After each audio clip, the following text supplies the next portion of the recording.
Direction point! Direction point! A Doctor Who podcast network.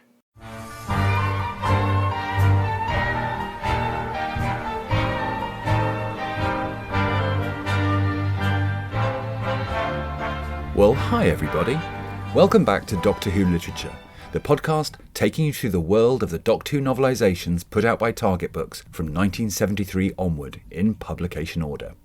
We're a member of the Direction Point Doctor Who podcast network. My name is Jason, and I'm your host on this journey, this very long journey. This has been an interesting week, personally. I had a terrific time at the LI Who convention last weekend, appearing on 7 different fan panels and conducting 2 guest interviews, as well as meeting up with several friends, old and new, including past Doctor Who literature guests, some of whom you'll hear from in a moment. However, I also contracted COVID, probably at the convention, and I have no voice this week, to the extent that I've hired an actor to play me for this episode. So our regularly scheduled episode, 88, Doctor Who The Aztecs, will be pushed back a week until my own voice returns, and I will instead air, ahead of schedule, the audio of 2 of LI Who panels I moderated. The guest interviews will follow at a later date. Without much major news in the worlds of Doctor Who this week, let's get to it. You are invited on an adventure across all of time and space, in a completely random order. It's the Police Box in the Junkyard podcast. Jump in the TARDIS with your hosts, Eric Gulbranson, Asad Kheshki, and Matthew Kressel. Explore Doctor Who TV stories, audio adventures, and books, both novels and non-fiction. The Police Box in the Junkyard podcast. It's the entire Whoniverse on shuffle. The Police Box in the Junkyard podcast is a member of the Direction Point network and is available about once a month wherever you find your podcasts. You are listening to the Doctor Who Literature podcast. With Doctor Who's 60th anniversary approaching, and it was confirmed this week that the anniversary specials will air in November 2023, I've been thinking for a while about what my top 60 TV episodes would be of the entire series, both classic and new. When LI Who opened solicitations for panels for the 2023 con, I pitched the idea of a top 60 panel, both hoping that it would be picked up so I'd have a motivation to organise my own top 60, and hoping that it wouldn't get picked up so I could avoid the task entirely. Well, Billy from LI Who liked the idea and scheduled a panel with me and 5 other guests. I did come up with my own personal top 60 list, thereby hangs a tale, and that will be a separate episode this coming November, but this panel was about a broader cross-section of fandom, crowdsourcing the top 60, you might say. The idea is that everybody on the panel would name a top story in turn and explain why in 45 seconds. This idea sounds much better on paper than it did in practice. We ended up with more than 60 stories, and the 45-second rule, to quote the Bard, was honoured more in the breach than in the observance. Still, the stories picked are a terrific cross-section of the entire series 1963 through 2022, and you'll note an interesting trend in the ratio between classic and new Who's stories. Apart from me, Jason, speaking to you from last Sunday when I still had a voice, you'll also hear from the following over the next 50 minutes. Keir Hansen from the Gallifrey Public Radio podcast, Drew Mayer, co-host of the Who and Company podcast, Jodie Harkavy, a Doctor Who fan from New York City, Hannah Long, a freelance writer and Doctor Who literature guest from episode 15, and Jan Fennick, a writer, Doctor Who literature guest from episode 31 and many episodes of Trap One. Those are the guests, and these are their stories. How many of these stories are in your top 60? Welcome everybody to the top 60 greatest Doctor Who TV serials of all time. I have assembled a crack team of experts, and we are going to, in the span of 45 seconds each, name one of our favorite stories. There are going to be 6 of us all together, so each of us will have a chance to name 10 stories. We will each have 45 seconds approximately to explain why this is our favorite story. As you know, many of us may have the same stories on our lists, so after you name the story that is your favorite. So, for example, if Meglos is your favorite, and it probably won't be, anyone else who has Meglos on the list will shout out Snap, and then you in the audience can do that too if it's one of your favorites. We want as much audience participation and volume as possible. So going around the table, your name, 1 or 2 brief sentences about you, and we'll get started as quickly as possible. Starting with you, Keir.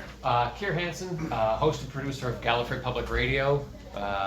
Yes, I talk too much into a box. Yeah, you want anything else on that? That's great. We'll go around here. Drew Meyer, co-host of Who and Company, co-host of the Doctor Who podcast, occasional representative of Doctor Who Reality Bomb. Occasional. You've been on like every episode. I missed the first 40, but yeah. There was also one I missed because I had laryngitis. But go ahead. Jodie Harkavy, fan. Jason Miller. I am the host and producer of Doctor Who Literature, a Target Book podcast, and I am a co-host and producer on the Trap One podcast. I'm Hannah Long. I'm a freelance writer on pop culture, among other places, The Bulwark and The Dispatch, different places. And we are going to be joined very shortly by Jan Fennick, who is an author and podcast guest. She is on staff and she's attending to staff responsibilities, so she will be joining us shortly. Keir has to leave early as well. What we're going to do from this point on, starting with Hannah to my left, we're going to go around the table. We're each going to name one. Shout out Snap if it's on your list. Hannah will in about 45 seconds explain why. And then Keir has to leave early, so Keir is going to do all 10 in about 8 minutes. And then he's going to bolt. Oh, I won't even need that much time. All right. No, I do have a question. What if we can sum it up in like a word or two? What would we let you know that we're done? We don't need 45 seconds. Most of us are podcasters or writers. Brevity is unknown to us. Okay, so I'll be the shortest, everyone. Yeah. Yes, you can yield. For example, if you want to say my favorite story of all time is the Space Pirates, enough said. That'll work. Said nobody ever. All right. Drew is going to be our scorekeeper. He will let us know if none of us can duplicate. So if Hannah says my favorite story of all time is Time Lash, nobody else can say Time Lash for the rest of the hour. Oh, you're making these as jokes. You are going to be so interested. This is the point is diversity, strange ideas. Sean Lyon was supposed to join us. He had to leave early to go back to Los Angeles for the hurricane. I've seen his list. There are some head scratchers on there, but Sean will have a chance on my show to talk about those at a later date. Hannah, starting with you. You know, I was going to start with a weird one, but since I'm going first, I'm just going to go right for The Empty Child, which is my favorite story of all time. Snap. Then mostly just the two-parter in general. There's I'm going to throw a definition in here. Tolkien once described the opposite of a catastrophe as a eucatastrophe, a sudden joyous turning, where the story suddenly everything is so dark and then a light comes out of nowhere. And I think this one just has one of the most beautiful examples of that, especially early in the show when there's so much sort of angst about the Time War and Eccleston just has so much weight on him, and there's just such a joyful moment and everybody lives. So that's why that one is my favorite. And then I'm going to go to the opposite extreme and say Fury in the Deep, which is one of my favorite missing episodes, and I have quote-unquote watched all of them through Telesnap editions, and it's one of those where even if it is in Telesnap, it's just gripping, it's engrossing, it's scary at times. The only parts that exist are the parts that were censored out of the Australian version, and so it's just all the creepy bits. Okay, I will say belatedly snap to Fury from the Deep. Anybody else? Well, I did snap for the other one. All right, so let's go around the table then, and then we'll get to Keir. I'm going to start from my number 1 rather than my number 60, just so we get the big names out of the way. My favorite story of all time is Legopolis. Yeah. All right, we got some snaps out of the audience. Tom Baker's final story, Peter Grimwade as director. You have 3 virtually brand new companions. It is probably about as good as Matthew Waterhouse ever was during his 2 years in the role. John Fraser, who was Oh, Chris, come on. John Fraser as the Monitor is one of the most interesting guest actors. It's his only Doctor Who role, but he had been a big movie star in the early 1960s, doing a lot of films with Dirk Bogarde. He's showing up as an alien scientist with a protruding brain, and he gets to deliver a lot of weighty dialogue about entropy. I think it's a fascinating performance. Plus, the regeneration scene is just phenomenally staged. You have the flashbacks to the previous companions and the Doctor's favorite villains. And then Peter Davison sits up. It's a whole new era. Paddy Kingsland's score for Logopolis is always circling in my head on any given day. So for me, that's as good as Doctor Who gets. Moving on to fan, Jody. I am going with Enemy of the World. Snap. One of my favorite stories of all time. Patrick Troughton is incredible in this dual role. It's fun when they're working with the spies to kind of find out, to prove that Salamander is behind all this. And to me, it's just brilliant. Drew. The Romans. Snap. Darn. Hey, you've got a new companion. You know what we should do? We should go find a body and then steal their instruments, pretend we're a musician, go to Rome, have madcap Zeus ends up with a city burning completely to the ground, but also you've got slavery, gladiatorial battles, and this is going to wrap this one up because it's the most important. Ian and Barbara have sex. Whoa! In this economy? All right, Jan is here. Jan, introduce yourself in one or two sentences and give us one of your top 60. Okay. Hopefully I'm not doing one that anybody else since I was late. Sorry, we'll blame it on Sasha Dewan. Hi, I'm Jan Fennick. I am a writer. I am in every edition of Outside In that has come out so far. I write books on dolls and doll collecting. I do podcasts. I've been a guest host on several Jasons, and I do cosplay, and I run the cosplay track here, and I also do that at Gallifrey One. So, okay, my top one, hopefully nobody said it, is Heaven Sent, which I think that's actually one of the greatest hours of television anywhere, anytime, not even just Doctor Who, but it's definitely up there with Doctor Who because he's like Peter Capaldi. I mean, it's a one-man show basically. And his performance is just absolutely mind-blowing to me. And, then you've got the scary, because the first time you see it, you don't know what the hell is going on.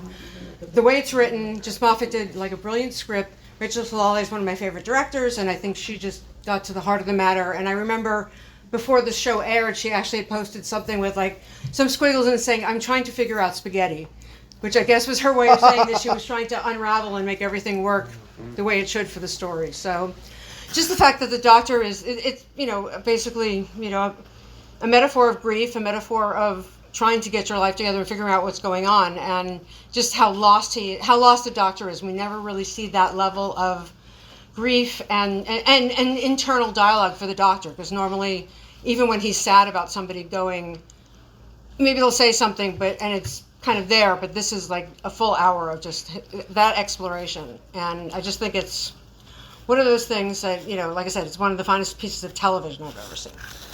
All right, Kier, we're going to lose you soon. Kier's going to do all 10 in a row. I have no idea what order these are in, because I just asked them to be shuffled. So they are by no means by preference rank or chronological rank anymore. And you have 7.5 minutes, so you can do long for some, short for others. All right.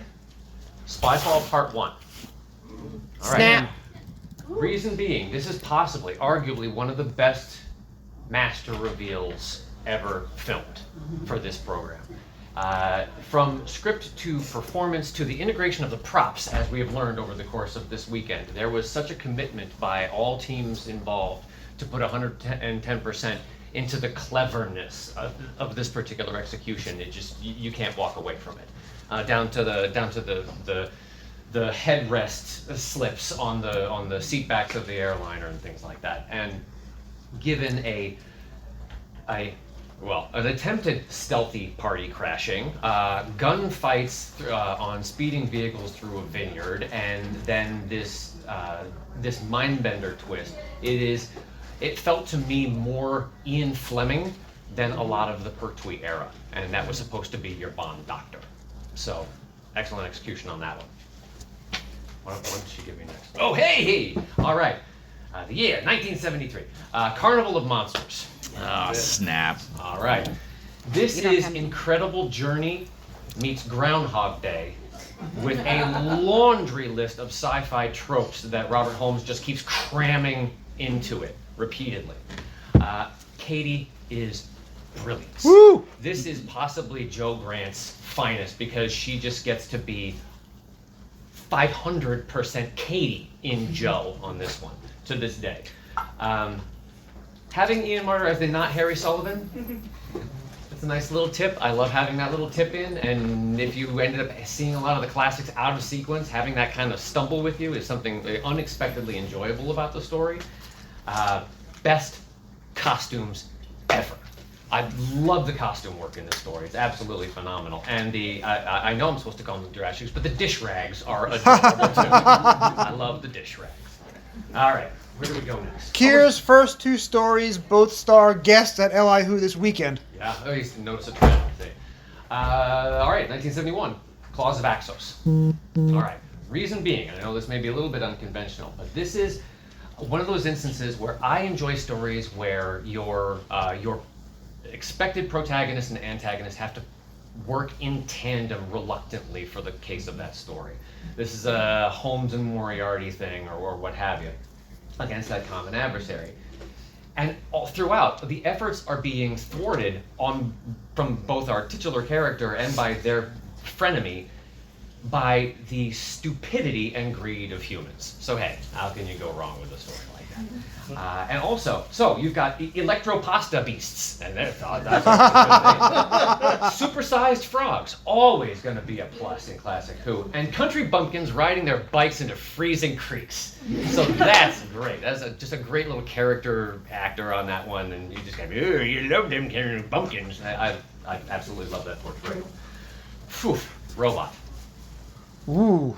Yeah. Not a snap, but could have been. Yeah. Okay. So this is an incredible showing for Baker's introduction here. Color separation overlay being what it is at certain moments, you let all that go because you're absolutely riveted to this batshit bonkers interpretation of the new Doctor, who is making the Briggs life insufferable because the persona change, and you're throwing this against a character, the Brig being near and dear to my heart, but being such a lovely analog for your more stoic viewers of the show who are just trying to appreciate, oh, this is a bit madcap, isn't it? You haven't seen anything yet during the Pertwee era because here comes this lunatic who's falling asleep in the middle of gun chases and all kinds of things going on, and it's absolutely wonderful in that regard. Sladen transitions so beautifully from counterpart leads in this, and watching Sarah Jane trying to figure out what her attachment to this new persona is masterful work from her, and I absolutely appreciate that. And Benton. Oh, dear baby Benton. It was just a great story. Stones of Blood. Nice. And the reason why, I had some notes on this, but I'm going to jump to one of my last things on here, and that's the fact that Professor Rumford is possibly one of the best single-story character actors in the classic stories. Oh, yeah. And I could have her come back for anything. I wanted to know so much more about her. And I had a feeling that there was some extra bits of the representation and things going on there that were being alluded to. I love that too. Being part of the Key to Time mark already sets this one up because the viewership was high, the interest was high, and the story kind of picks up some of its energy from that. You know, they know kind of all eyes on us, so we're putting effort into this. But the wild left turn in the story where you think you're dealing with some sort of druidic deity thing, and all of a sudden you're doing courtroom in space, is such a wonderful bend that you're really watching a much different show in the closing episodes than you were at the beginning, and it's hard to justify in your brain how you got from A to Z. And Romana is glorious, and K9 is quickly dismissed, so that's kind of good too. Oh, big jump forward, the caretaker. All right. Snap. Yeah.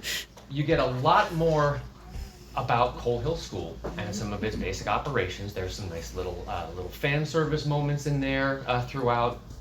And this is a much needed point in the loggerhead between 12 and Danny Pink.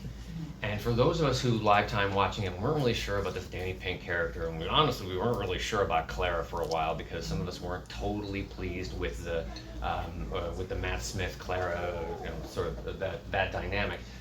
This was the point where it closed that character triangle, and it really forced her to start to come to terms with the fact that there was this duality of lives that was going to be more complicated than she had calculated for.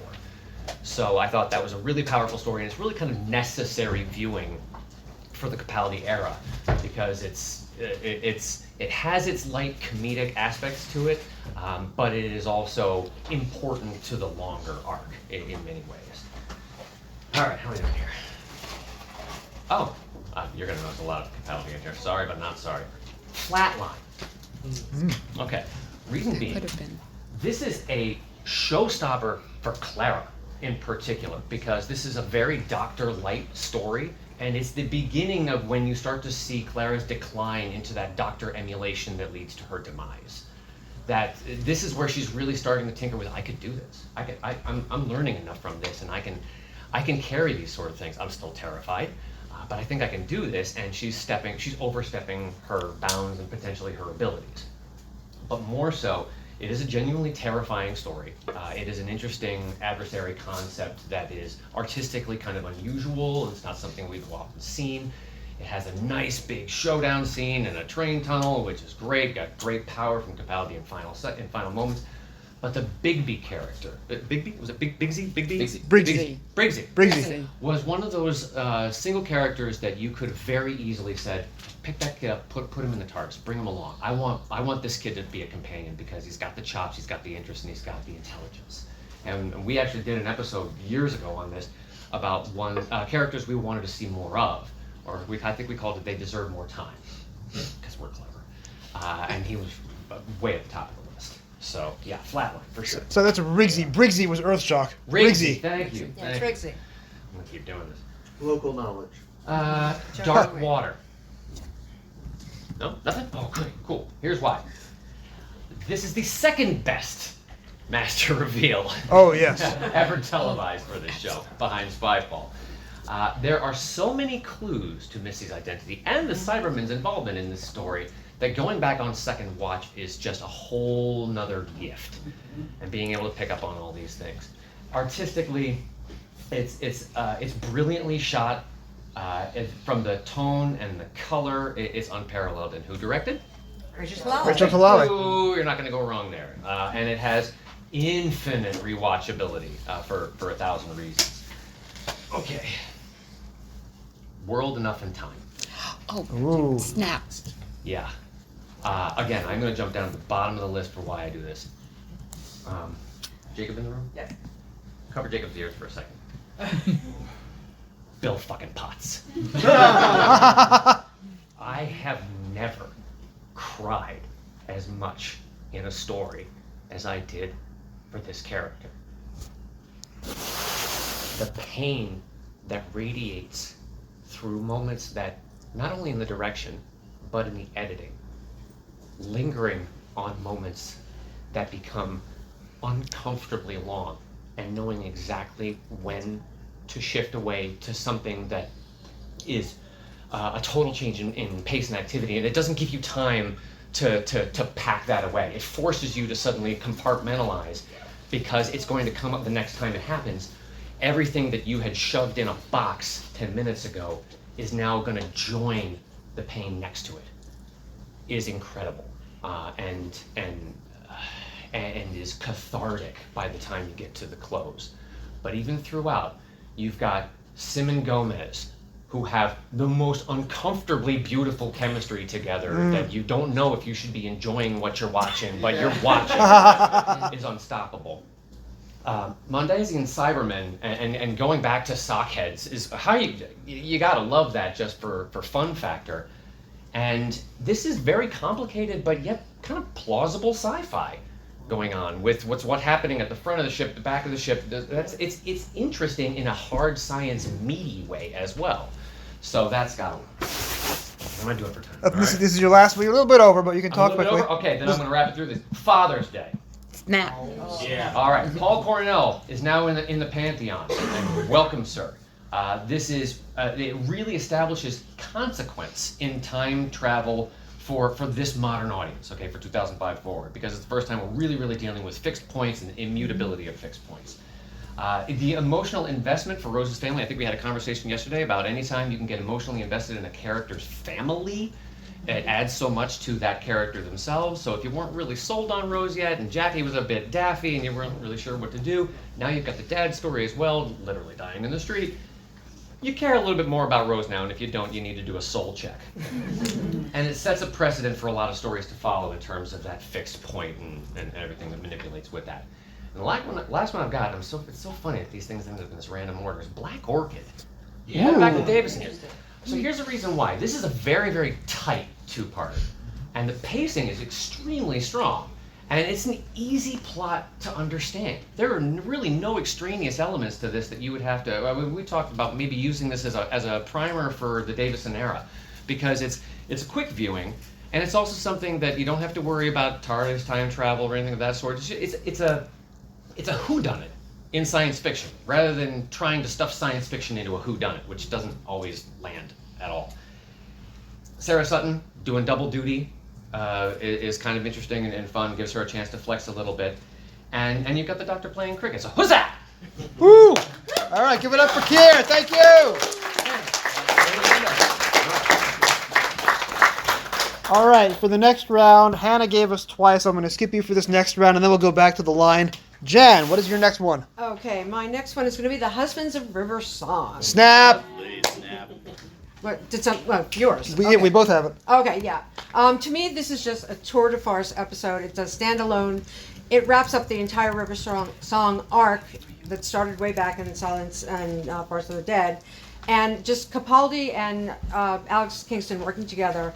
It's a screwball comedy. They are Kathryn Hepburn and Cary Grant. They are Kathryn Hepburn and Spencer Tracy. Just like Howard Hawks, like any classic screwball comedy. And it's romantic, and it starts out as this wacky, farce that's going on because she doesn't know who he is, and he's like, messing with her head like nobody's business. And, it's great because you can see Capaldi loves to pull the, oh, wait a minute, how is it bigger on the inside, bigger on the inside than on the outside? And, he's always wanted to say that and be able to do that, and he does. And also you've got Matt Lucas, it's been a day. Matt Lucas, and you've got Greg Davies, both who are like masterclass comedians of their own, playing these wacky characters. And then you have this whole heist over a diamond, and you think that's where it's going, and you're on the ship and this and that, and then suddenly we're getting to Beryllium, and all of a sudden, like, the tone changes, but it's beautiful.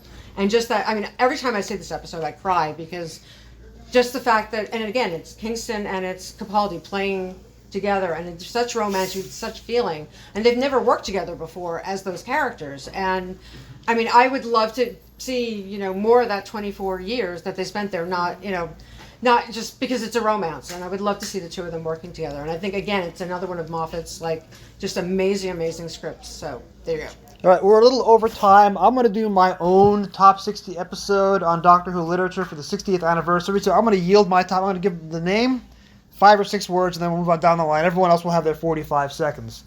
My second one is City of Death. Snap. Tom Baker, Lila Ward, Tom Chadbon, Julian Glover, Mona Lisa, Perfection. John Cleese. Douglas Adams. And Eleanor Braun. Eleanor Braun and John Cleese. Next, Jody. Okay. I am going with The Doctor's Wife. I love this episode. The one constant in the Doctor's life has always been the TARDIS, and here we get to actually have her embodied, and the interactions with the two of them are lovely. And I cried a lot at the end of that when he's actually saying goodbye, and you can see the pain in his eyes because Matt Smith did this amazing. Saran Jones was incredible as Idris, and this story blew me away. I said, now that's the love of his life. 1996, the Doctor Who movie. Ooh. Yeah. Listen, is it ever wrong to have more Paul McGann? No. The answer is, of course, no. It brought Doctor Who back after so many years. Now, this is not something I would have known because I was not a Doctor Who fan at this point in time. This is my entry point into Doctor Who. Now, admittedly, it definitely casts some unusual ideas about what Doctor Who was for me, but that's my own problem, not yours. I think Paul McGann is great. I think Daphne Ashbrook is great. I think Iji So is great. I always dress for the occasion. So what if there's an action film? So what if there's kissing? Every aspect of it is new, and shouldn't that be something that we always expect from Doctor Who, swinging for the fences? Because even if they miss, they try, right? And that is what this movie did. And in many ways, it brought it back. Because if we don't have this, those audio adventures that kept us going for the next 10 years or so, those probably wouldn't have been here. So I know we're just talking about the televised stories, but it is a huge part of Doctor Who's history, and it is the cornerstone of mine. So there we go. All right. Jan, round 3. Okay, this one is a little bit of a personal one for me. The Sunmakers. This is the first episode that I ever saw of Doctor Who. As I've been saying too many times this weekend, I was in the UK, I was 15 years old, turned on the TV one night. We were there, in fact, it's my anniversary-ish this week. And suddenly turned on this show, and there was this man in a weird scarf, floppy hat, curly hair, woman in a leather bikini, a robot dog, and suddenly they were on Pluto and people were bitching about taxes.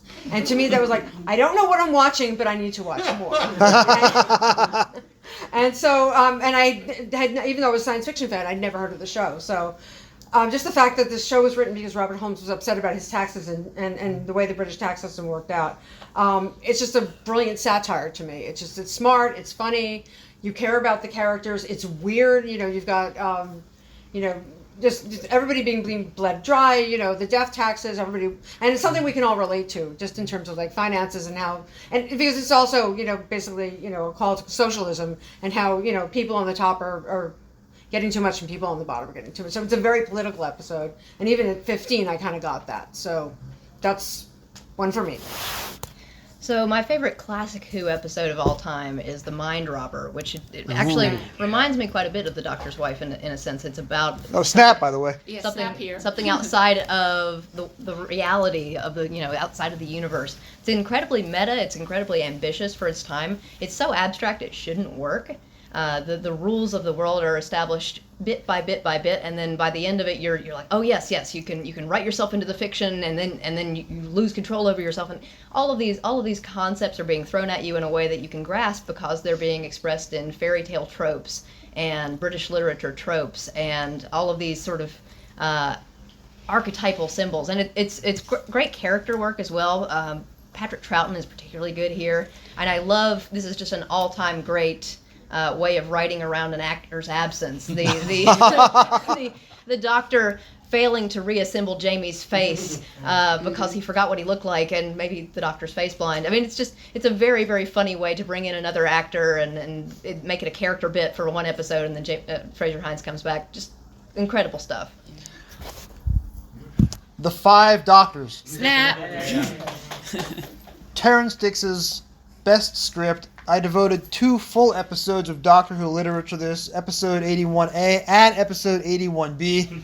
I had Elizabeth Morton, who's married to Peter Davison, on as my guest for one of those 2.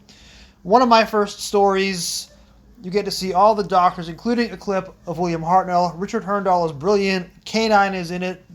The ending, I had a VCR malfunction, and I missed the critical moment when he puts the ring on. My VCR cut out. It took me years before I saw the end of it. Great ending. Mine is going to be surprising to people. The Edge of Destruction. Snap. It's very short, but it involves people getting very suspicious of each other, and it's always great to have people backstab each other and try to figure out what's going on. And the reason I love it is because honestly, it's that first thaw. That first thaw between the Doctor and his companions, where he's not just this cranky old man and dealing with the people that try to stop him from doing what he does, and it to me it was brilliant. I loved it. My favorite classic episode, The Horror of Fang Rock. Snap! Terrence Dick's greatest script, because the economy of this as a horror film in 4 episodes is phenomenal. Small place, small cast, isolated. It's legitimately scary, which is kind of hard to do, even if you have a floating green glowing cabbage. The cliffhangers in that one are amazing. It is atmospheric. There's a real change to it. And it's one of those things, strangely enough, I don't know, maybe there's something saying about me, it's comforting to me. There's something just, it's not zany, it's not crazy. It's dire, and it's earthbound. And it's just, more horror films should take place in a lighthouse. Jan. The next one, also a classic Who, The Time Warrior. Love it. Another Robert Holmes script. Two really important introductions here. One is, of course, Sarah Jane Smith, who becomes everybody's, or at least my favorite companion of all time. But, she's always on the top of the list. And she's very, very different. We just got, Joe Grant just had left, and now we're suddenly getting somebody who's not the tea lady, isn't going to be, she's opening her mouth. She's not just the girl who's going to stand there and trip over her own feet and scream. It's a time travel adventure, and we get introduced to the Santarans, who in their first episode, they're scary. I think he's scary.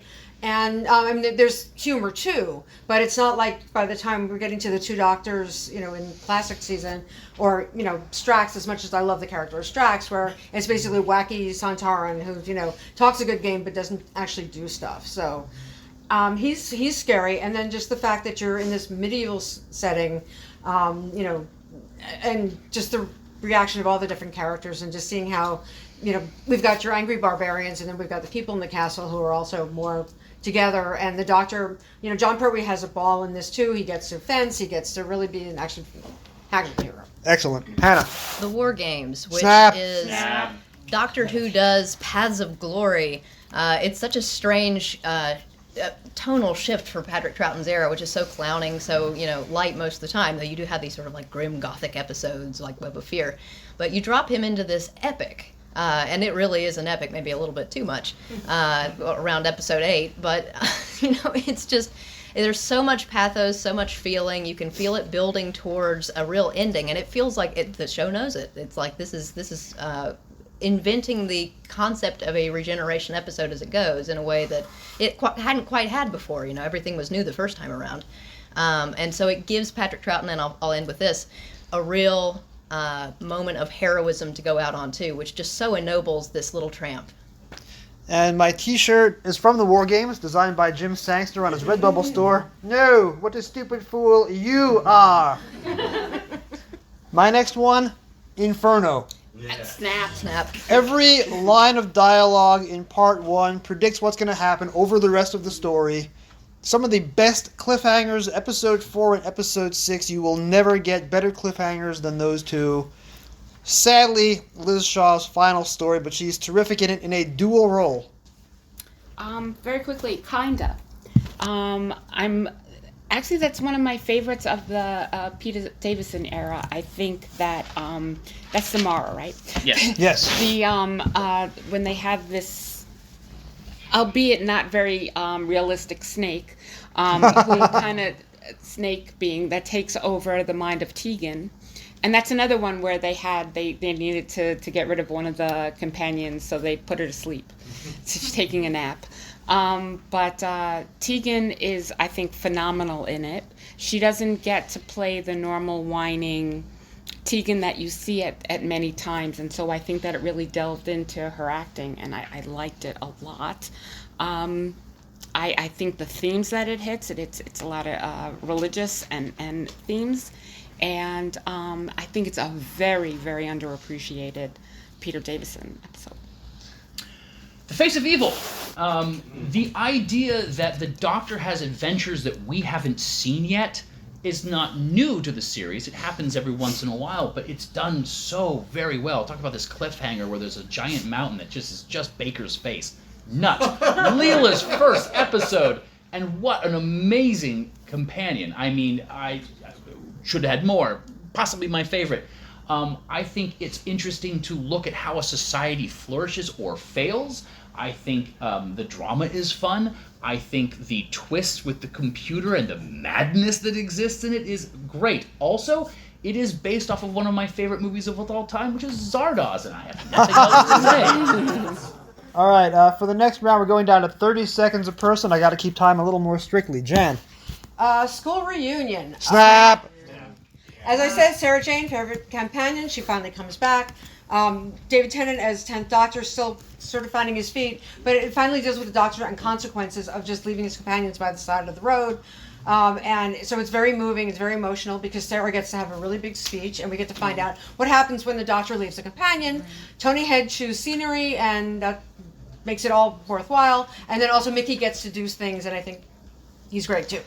Hannah. Silence in the Library and Forest of the Dead. Still, I think River Song's best episode, an incredibly tragic and moving, but almost enclosed story. You know, that you can just watch it isolated and think, oh, what it just evokes such moving possibilities for the Doctor's character, for her character.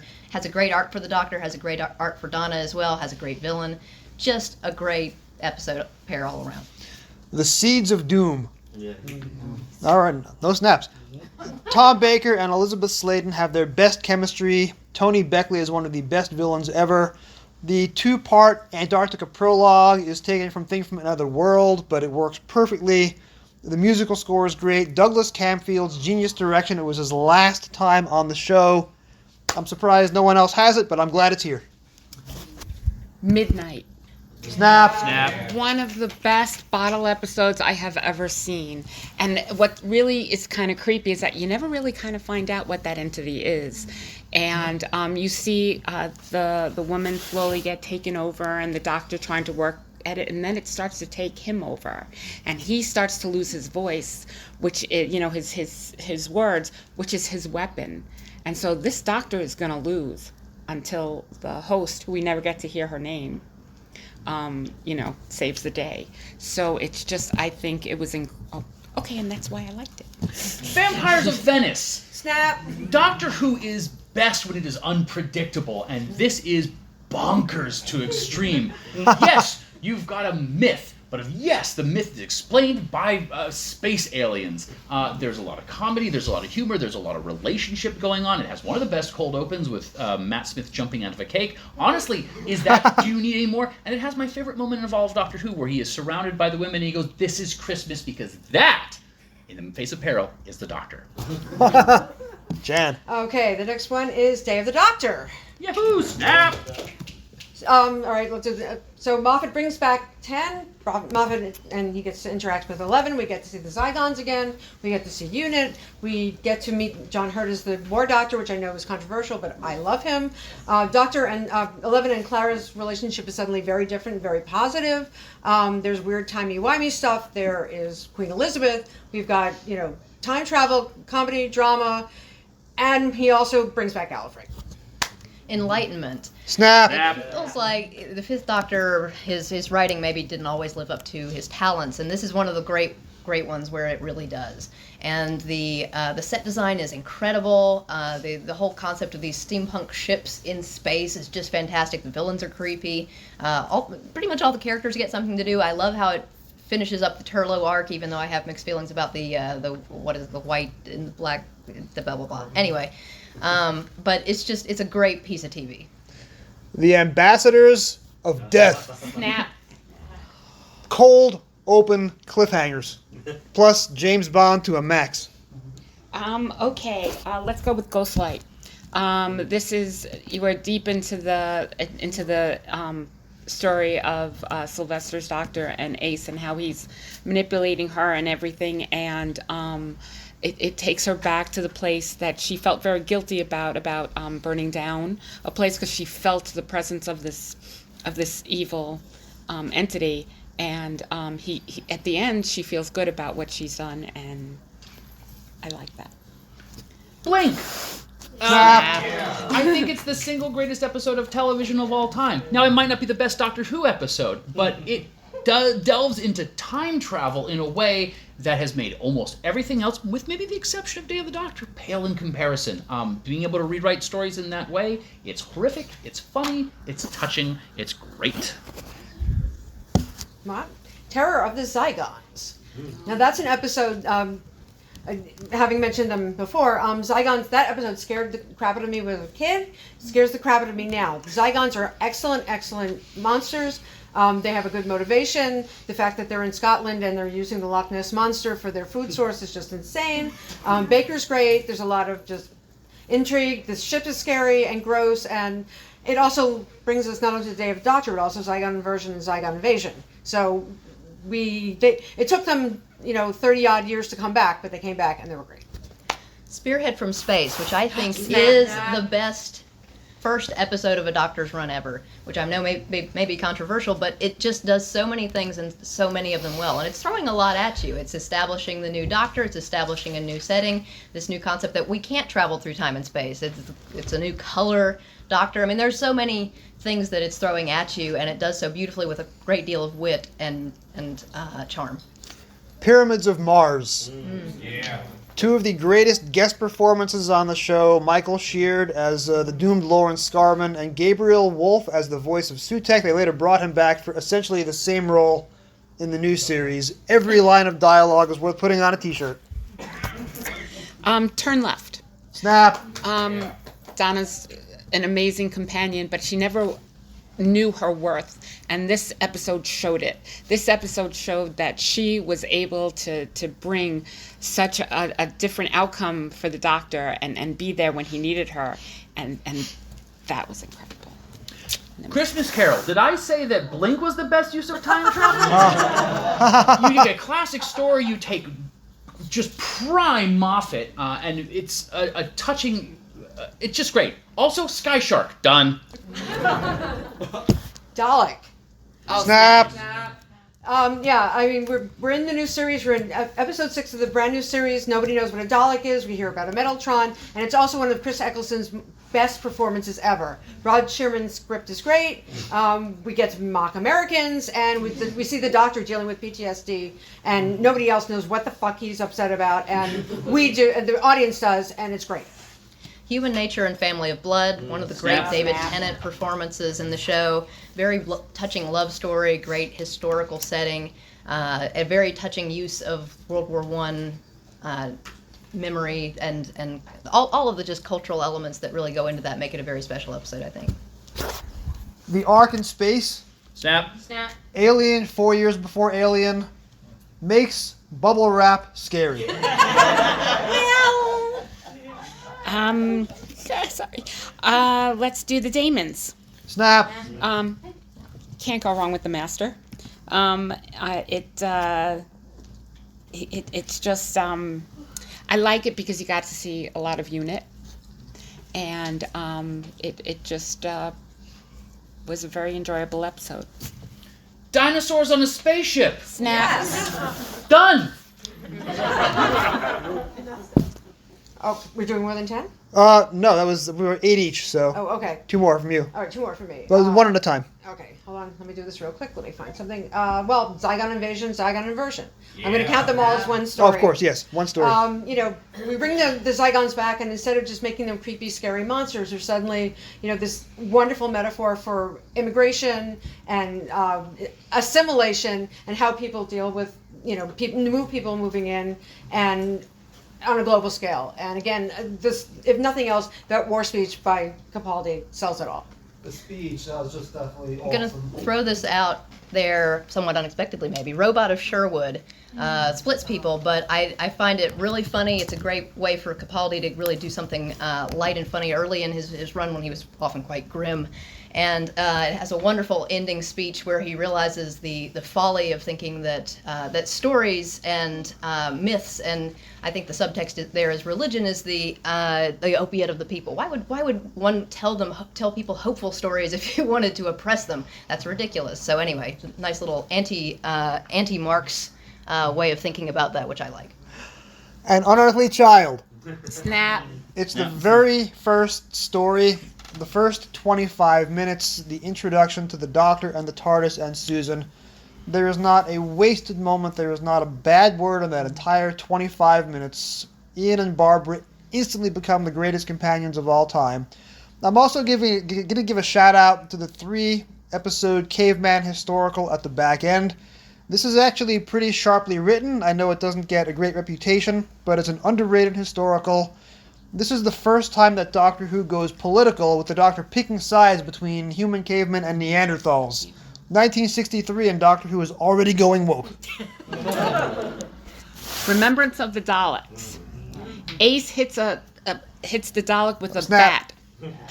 Enough said. Fear Her. What? It is a brilliant film about child trauma. If you remove the Olympics completely from it, it is a terrifying story with an amazing child actor. Yeah. If Kier was here, that would have been a snap. Yeah. All right, last one from each of us.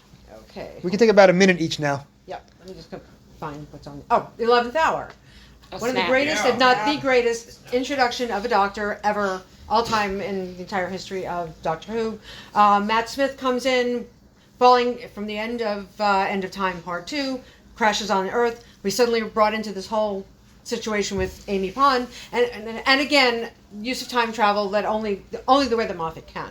So he meets Amelia, we get this whole setup, one of the best comedy bits with the Doctor versus food. And then suddenly we're 10 years ahead, but the Doctor doesn't know it. And so I just think Matt does an incredible performance there. And plus you've got Olivia Colman in just this minor role. Nobody knew how great Olivia Colman was going to be.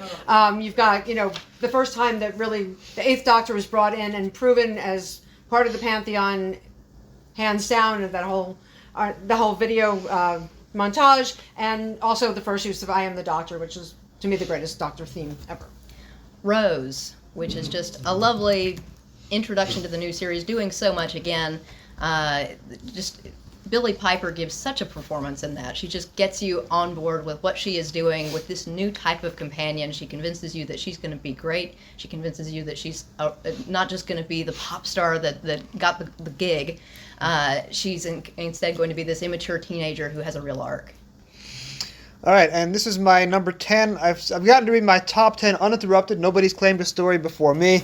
This is the first new series story that I have in my top 60. Mummy on the Orient Express. Snap. Everybody. Peter Capaldi is doing Tom Baker. The emotional arc between him and Clara goes all over the place over the course of 2 seasons, but this is at its best. The Foretold is one of my favorite villains of all time. There's a fan theory that the Foretold, a soldier in a forgotten war, is Danny Pink. So I adore it to pieces. My last choice is Amy's choice.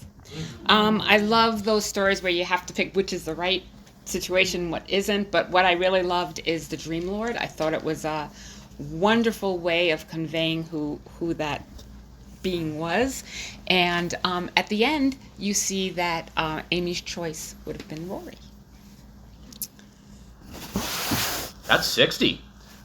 Wait, so somebody double counted. All right, Drew, give us one more then. Sure. Boy, do I want to shock everybody? No, that would be fine. Let's shock everybody. All right. We like shock. Shock No, us. I would have been Fear Her then. But I went with it. You know what? I really like The Unicorn and the Wasp. I like a good romp, and I think it's a good setup. I think it's a good story. I recommend you all read Agatha Christie in general, but probably reading it beforehand so you don't get spoiled. Is brilliant, and I'm now realizing I should have said Paradise Towers, but there we go. Paradise Towers is a snap. Paradise Towers is 60 on my list. As a bonus, since we perfect, so we got 61 stories in 50 minutes. Sean Lyon, basically the head honcho at Gallifrey 1 in LA, was supposed to be here. He had to leave early because of Hurricane Hillary about to slam into Southern California, so he's already home. So we are going to give Sean's top 10. I'm not going to give explanations. Sean will do that on my podcast at a later date, but shout out Snap if it's on your list. And this is Sean's top 10. Nightmare of Eden. Okay. State of Decay. Snap. All right. I'll give his top. Some of these are snaps. Face of Evil. The War Games. Silence in the Library. Snap. City of Death. Snap. Snap. Greatest Show in the Galaxy. Snap. Gridlock. Oh, snap. I forgot it, but yeah, that would have been a snap. The last two are snaps. 11th Hour and Heaven Sent. And then these are his bonus ones that have not already been picked. Rebos Operation. Yeah. Snap. Underrated. Curse of Peladon. Snap. Genesis of the Daleks. Surprised we didn't hear that. Deep Breath. Snap. Black Orchid was also on his list, so that's a snap. Carnival of Monsters was on his list, that's a snap. Robots of Death. Snap. Three Doctors. Snap. Deadly Assassin. Snap. And we're going to end on a shocking... This is Sean's shocking choice, as shocking as Drew's choice of Fear Her. Fort of Doomsday. Interesting. All right, everybody, introduce yourselves one last time. I'm Drew Meyer. I'm Jody Harkavy. Jason Miller. Hannah Long. Jen Fennick. This will be, in the next few weeks, an episode of the Doctor Who Literature podcast. You can follow Doctor Who Literature. You can follow me on Twitter, or X, at Doctor Who Novels, Dr. Who Novels. I will tag all of these fine folks on Facebook when it goes out, and they will hopefully share it as well. Thank you so much. Hope you really enjoyed the con. Now, I'm terrible at math, but the final count between classic and new Who depends on what you consider the 96 movie. Because it's possibly 30 versus 30. Wow. So then obviously it's new. My thanks to everyone on that excellent panel. Next up is my panel on the Target books, also recorded last Sunday. Again, there's a wide cross-section of fans. Rob Bardsley, a local Doctor Who fan, Dan Murphy, also a local Doctor Who fan, who brought the entire Target library with him, which made an on-the-spot reading inevitable. Kathryn Sullivan, a long-time online Doctor Who fan and young adult author, who's been a friend since I discovered Rec Arts Doctor Who.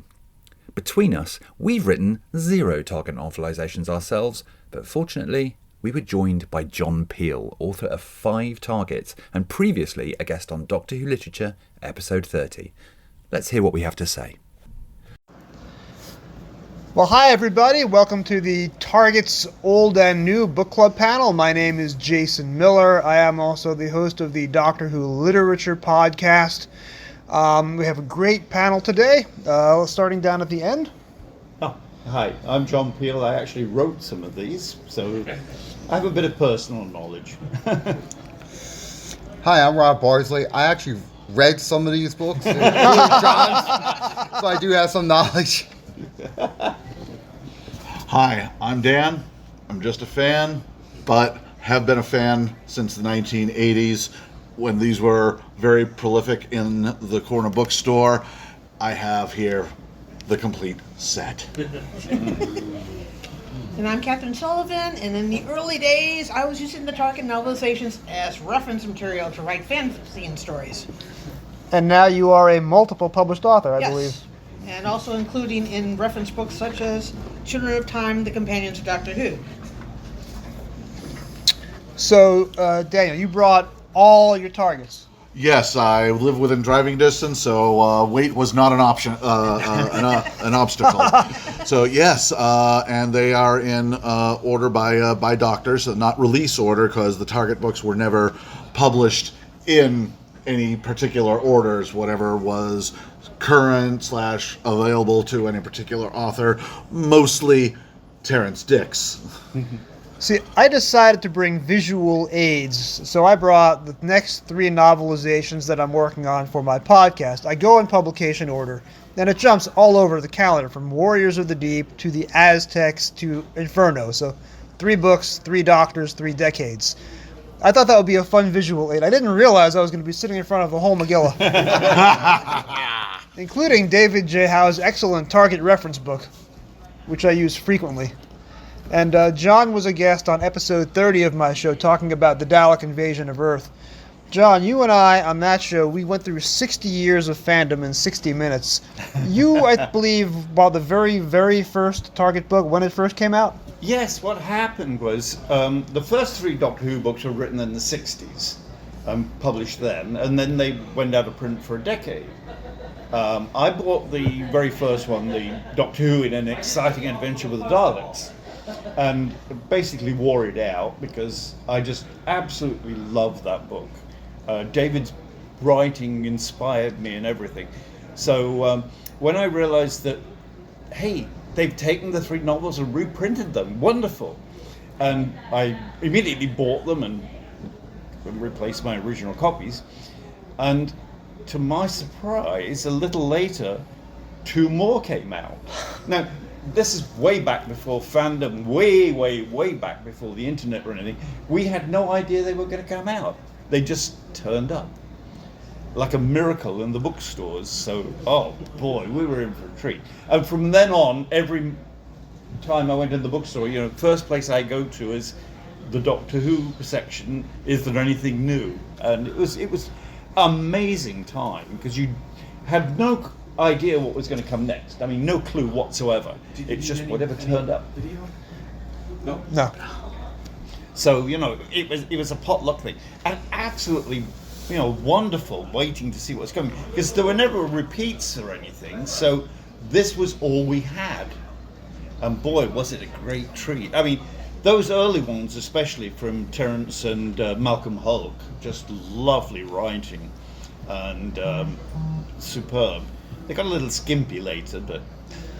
Did you ever envision, as you bought your first one, as you were collecting them in the 70s, that you were going to be writing before the line came to an end? Not a clue. I mean, I would have, if I'd thought about it, I would have loved it, but it just didn't seem possible, did it? I mean, why would I get to write one? You know, I have to write a Doctor Who story first, you know, and get it televised, and then write one. But yeah, I mean, I like the idea, but it was an impossibility. And going down the rest of the table, what are our target origin stories? When did you first discover them? Where were you living? What year? Well, I started back in the 80s, and some of my Target books, actually I got out of like a secondhand bookstore, so that's why I have some that say that they belong to a young lady. They have a little sticker nameplate in there. Others I bought from, you know, Barnes & Noble or B. Dalton. One of the things I started learning over the years is that the reprints, when they reprint them, sometimes they would redo the whole cover art to set it apart from the first edition. And then, obviously, as you said, Target stopped publishing for a long time until more recently, where they're going back and doing some of the reprints of the older stories, but also the newer stories. I'm from Danvers, Massachusetts. It's next to Salem, north of Boston. Hello, Northsider. So a local bookstore in the local mall was called Walden Books in the 1980s. So they had a science fiction section. As the 20th anniversary came around, 1983, there was actually a special Doctor Who section, because the reference books by Peter Haining were starting to come out. But there were the Target novelizations, so I picked up a couple. Through the reference material, I knew that there was more stories prior to Tom Baker, who was then on WGBH TV. So through the episode guides, Jean-Marc Lefessier, I was able to know what story titles there were. And at the time, you could order the older versions through microfiche. So went along, and basically everything was listed. At the time, they had renumbered the system. The early releases, they were effectively alphabetized. So target number 1 is the Abominable Snowman. And then it goes to, I forget how many numbers, but yeah, I started getting them alphabetically only because I just went to the top of the list and just, 6 at a time, because I had a part-time job, so I just went from there. And Kathy? Well, I didn't get into Doctor Who fandom until much later as an adult. I was already writing short stories in a fanzine, and the fanzine editor wanted me to write Doctor Who stories. What? Sat me down in front of her TV set, showed me Brain of Morbius, and I was hooked. We were on our way to Mediac WestCon, the very first one. There were fanzines about Doctor Who already, and there were people selling Target novels. And because she wanted me to write stories, I had to do my research. Sorry, librarian in my other life. I had to do my research. So I started looking for the Target novelizations at conventions. Uncle Hugo's in Minneapolis and Dreamhaven in Minneapolis usually carried them. And I just started collecting them from there because I wanted to get these doctors all straight because, hey, there were more than one. I grew up on Long Island, about 20 exits west of here. and I discovered the show when I was 11 years old, and I quickly discovered that there were books, so my father made me a deal. In exchange for babysitting my kid sister after school, I would get 2 books every 2 weeks, and if I babysat her on a Saturday night, if my parents went out, I would get 3 books every 2 weeks. Each book was $2.95. He was saving so much money compared to a babysitter. So I should have renegotiated the contract. But I would go to Walden Books every other Saturday morning at the what was then the Mid-Island Plaza. This changed names a couple of times. And I would stand in front of 2 shelves, and every week the books would turn over because there were so many fans coming in and buying them. It was never the same book twice. To this day, I still have dreams about standing there in front of a shelf with my head sideways, reading the spines, and then grabbing books. When I walked in here and saw this whole collection, my adrenaline rush, oh my God, I've got to buy all of these. Of course, I have them all, but I still have that adrenaline rush. John, how long did it take you to get a full collection of the entire series? I'm still working on it because they keep doing new ones now. That's true, but the original, the classics. Oh, the originals. Right after the last one was published, it was on my shelf. No, I kept up. Every time one came out, I would buy it. I mean, there was no way I was going to miss any of them because they were all so much fun. Especially the ones that I'd not seen on TV, because I had missed quite a few episodes. And as with everybody, these were my only way to learn, to learn what I'd missed. How about you? Yep. One of the things you talked about the missing episodes. So one of the great things about these novelizations is I have here Marco Polo. It was novelized by the writer, of the story. And the key thing is everybody goes, we would love to see Marco Polo. It's so great. If you saw any of the telestapes from it, from the pictures, very colorful. Whole story is lost.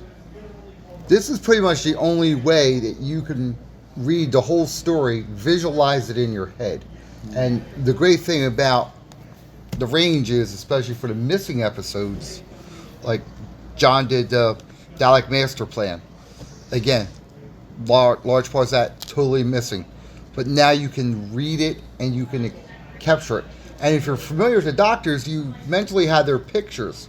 So I could picture William Hartnell's first Doctor and Barbara and Susan and Ian with, going to, Kubla Khan and Genghis Khan and Marco Polo and the TARDIS being transported. It's a great visualization. And plus, there's great artwork, too. Oh, yeah. I mean, yes. artwork on these covers is just excellent. Andrew Skilleter, Chris Achilleos. My t-shirt comes direct from Chris Achilleos' web store before he passed away. This is the original Invasion of the Dinosaur novelization cover. And Daniel, when did you start collecting? Do you have the entire series? This is the entire series Everything. Of Targets, to include some of the newer ones. This one isn't technically a Target novelization, but it is the original novelization of the movie with pictures, which Gary redid. It's more of a director's cut version of the original. It's got some added bits. He kind of tweaks some stuff, but it's done in the Target style. So there's that. You want me to hold up your other ones down here, the Douglas Adams ones?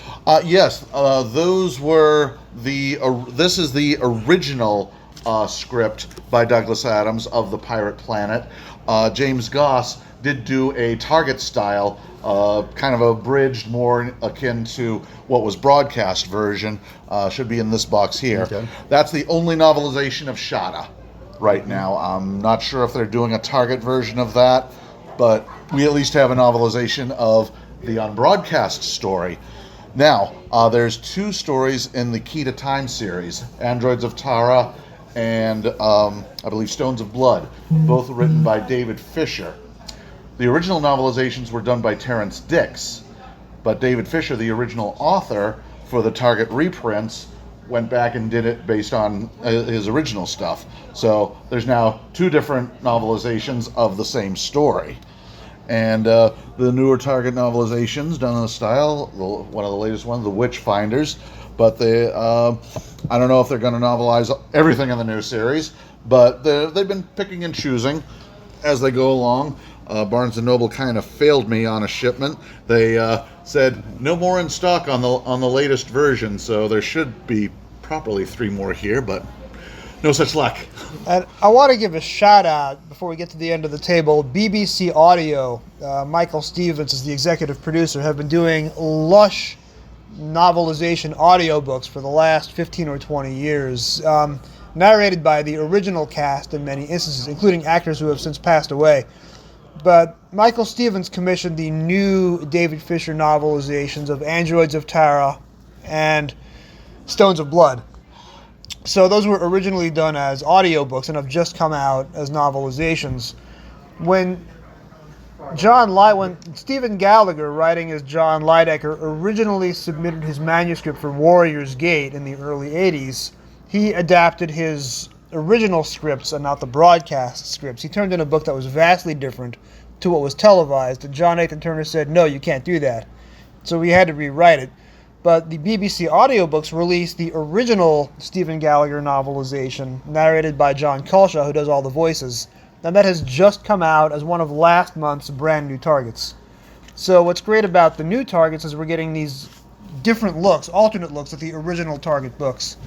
And isn't there also a short story that he wrote that goes along with Warrior's Gate? I believe the full title of the book is Warrior's Gate and Beyond, and I believe there are 2 new short stories which I have not yet had the chance to read, unfortunately. Kathy, do you have the entire collection? How long did it take you to amass? Yeah, I do have the entire collection, but then I also had friends from the UK sending me copies. Which made life a little bit easier because over here, trying to find things in the bookstore is not fun. So going they've back... already been announcing novelizations of the new anniversary specials, too. Yes, we are getting... Gary's going to be doing one. That's right. We're getting the three RTD specials coming out in November with David Tennant as the 14th Doctor. Each one of them is getting a novelization. We have The Star Beast by Gary Russell, who's here this weekend. We have Wild Blue Yonder by Mark Morris. He was a Doctor Who original novelist in the 90s. And then James Goss, who's done several of the new targets, is adapting The Giggle, which I believe is going to be the regeneration story. Yeah, and those should be available in January. And another thing, Telos, with Real Time, they've been doing some spin-offs. They've novelized the spin-offs in the style of Target. So they have novelized Wartime, Deimos Rising, Olive Hawthorne and the Demons of Devil's End, and most recently on Blu-ray, Syl and the Devil Seeds of Arador. This one is available on Blu-ray in the dealer's room, courtesy of Keith Barnfather. Good story, highly recommended. I'm having that same adrenaline rush about buying those books, even though I haven't heard of some of them. It's that Target-looking cover that grabs me. Yes. So going back down the line, starting with John, what are some of your absolute favorites of the range? And I realize that's unfair because they're all favorites, but what are the real standouts? Definitely the first one, of course, David Whittaker's Doctor Who and the Daleks. It's just such a brilliantly done story, and you can, even though it's not exactly what was filmed, you can imagine it as filmed. It's very easy. After that, well, the Cave Monsters was one of my particular favourites. Silurians, of course, but changed the title, which gets very confusing sometimes, especially for new fans who don't realise that they weren't the original titles. Pretty much almost anything Malcolm Hook and the early Terrance Dicks, they're all so good. I know an especial favourite was when Abominable Snowmen came out, because wait a minute, Moonbase was the first one, wasn't it? Doctor Who and the Cybermen. Because they were releasing the third Doctor stories while he was still on TV, so they made sense. But I didn't ever expect to find a second Doctor story. It was like, wow, they're going back. When are they doing Hartnell? You know. Well, I mean, they're all good. It depends, like, first of all, with novelizations, it kind of also goes with if you like the story. The book pretty much is the same. Remembrance of the Daleks with Sylvester McCoy. So we had the TV episode, but what Ben Aronovich did in his novel is he added stuff. He added the concept of the other. This was the Cartmel master plan. So you had the other, Rassilon, and Omega, basically at the start of Time Lord Society in the manipulation of the black hole in the sun. And it was just that extra layer that's added. Some authors did that. I have the Mythmakers here. It was written in the style of Homer. Homer is telling us this story. So it's very, in that type of prose. Of course, John, your books were always, a good read because it really captured. But another one I liked, and this was actually not a televised episode, but Doctor Who and the Pesticons. It was an audio story, and it was novelized. So between listening to the audio, which is tremendous, reading it, it also gives you more of an insight, especially what was going on in the Doctor's head. So there's many out there. My very first novelization was Doctor Who and the Cybermen, the novelization of the Moon Base, and that was a nice, meaty-sized, 170-page book before the page count started to shrink. That's one of the targets that I've read the most often. Christopher H. Bidmead's novelization of Logopolis, which has that incredible painting of Anthony Ainley on the cover, that's one of my favorite books of all time because the prose is so rich. Same with his follow-up novelization, Castra Valva. When I went to my first Doctor Who convention in Manhattan in July 1985, the dealer's tables there were selling older targets that I'd never seen in the stores. So on the same day I bought the 10th Planet, the War Games, 3 Doctors, and the Keys of Marinus. And I think I read all 4 of those pretty much in the hotel lobby before the convention was over. But at this point I was deep enough into fandom, even at age 11, to know these were pivotal stories, and the Keys of Marinus. So the idea of watching history unfold in front of me and reading the regenerations for both the first and the second Doctors was one of my life highlights. And some of your favorites. From that end to this end, that's like asking your favorite doctor or your favorite companion. Yes. Yes. I'm basically ambivalent about the authors adding more material to the story. Because sometimes it's like, okay, you just kind of overwork this a little bit. But when I read Eden Martyr's basically retelling of the Centauran experiment, that was really nicely done. And I forgot what else, the other one that he did. The Rescue? Rescue, thank you. Yes. Because there's a lot more bits to the story, the motivation sometimes. But again, there are some authors that go a little bit too far and kind of throw me out of the story. But I remember his very familiarly. I just thought that one was really well done. Well, one thing I remember about the Target novelizations, there seemed to be a running joke where type for 128 pages and then that's it. Now, they were limited. I mean, sometimes you got to novelize a 6-part story, and sometimes you're novelizing a 2-part story.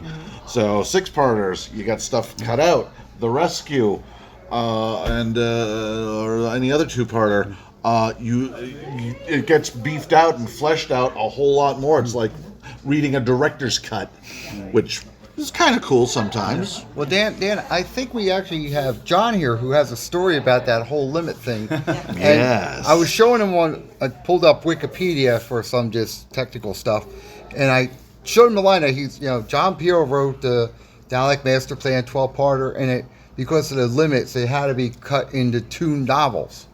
And John basically is now going to fact check Wikipedia. Well, yeah, that's not true. Sorry, guys, that's not what happened. What happened was, I'd written when I wrote The Chase, I said to them, look, I'm not doing a 128-page book because this is worth much more than that. And because it was a Dalek book, they said, oh, all right, yeah, okay, whatever you want. So I wrote that, whatever length it came out. And they said, yep, fine, okay. They changed like 3 words in my manuscript. That was it. So it was great. So when we came, then they called me up and said, well, we want to do master plan next. And I said, okay, there is absolutely no way this is getting the War Games treatment. I'm not going to do it that way.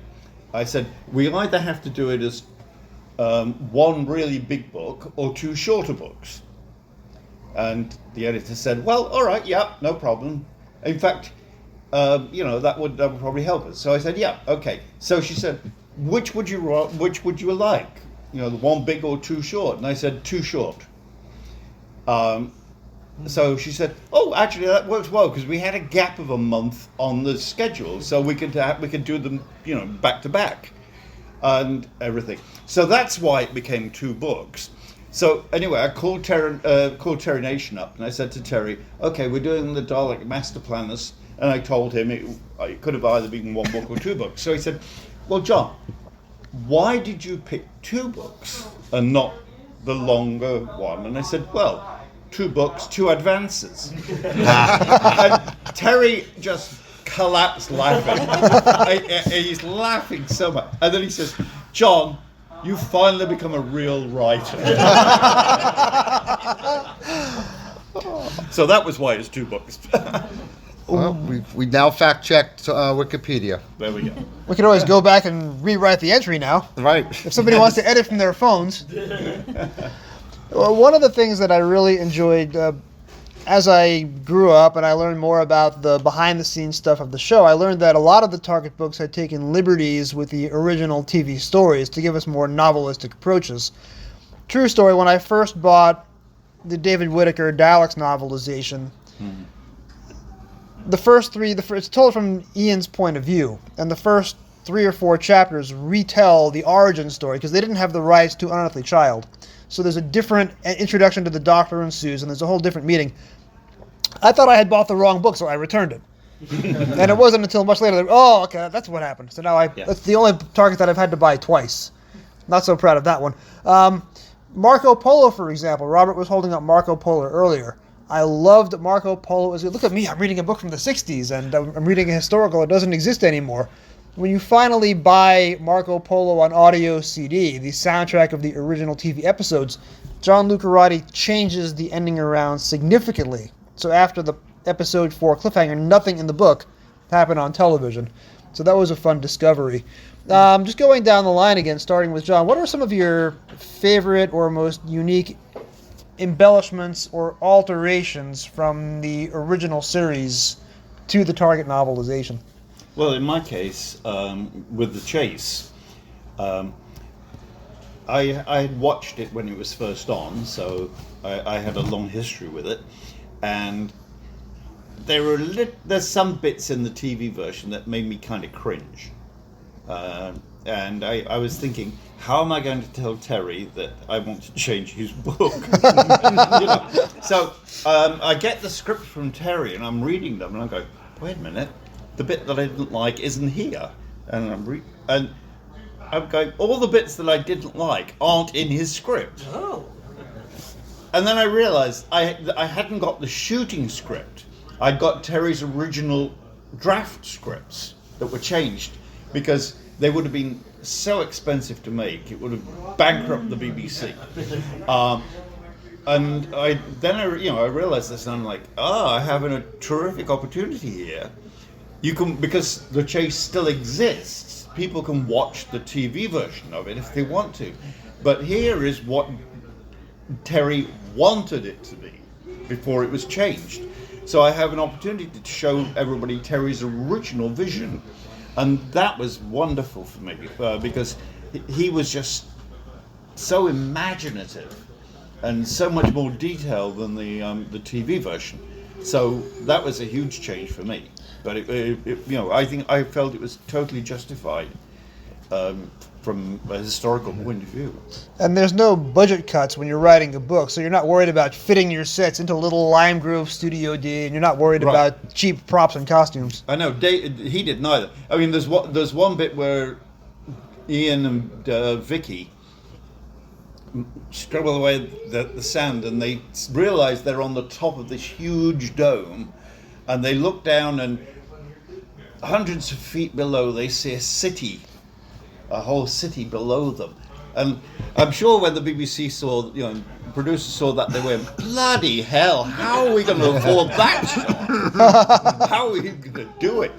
But Terry just wrote what he felt the story needed. And then Dennis Spooner came through and he goes, nope, too expensive, change it, you know. And you also had multicolored Daleks, which blew me away when I was a teenager, instead of the same monochrome that we get. Well, that comes from TV21. There was a comic book in England called TV21 Weekly, and on the back page of it, starting with the first issue, was the Daleks. And because all monochrome Daleks would have looked absolutely ludicrous in a colour production, they made the Daleks multicolored.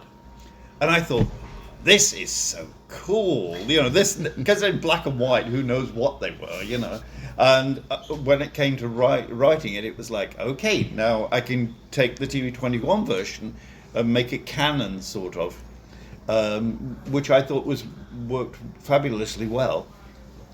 And going back down the line, Robert, what are some of your favorite targets that embellish or deviate from the televised story? Well, definitely first is, you know, Remembrance of the Daleks, because like I said before, it's that whole bringing in the Cartmel master plan that couldn't really get realized on TV. And we know a lot of that also went into the Virgin novel, Long Barrel. And Dan, you bought Shatta, and even though it's not a Target book, what I really liked and what I really admire Gareth Roberts for is he had to take a Douglas Adams story, the great, you know, and we all know, you know, what a great author Douglas Adams is. Take what was filmed already, take shooting scripts that were probably going to be the next thing that were filmed and were pretty fleshed out, and then take, as John would say, like the first draft, right, where there may or may not have been revisions, and definitely was not shot. And he had to come up with a complete novel based on what was there, what was coming up, and what might have happened.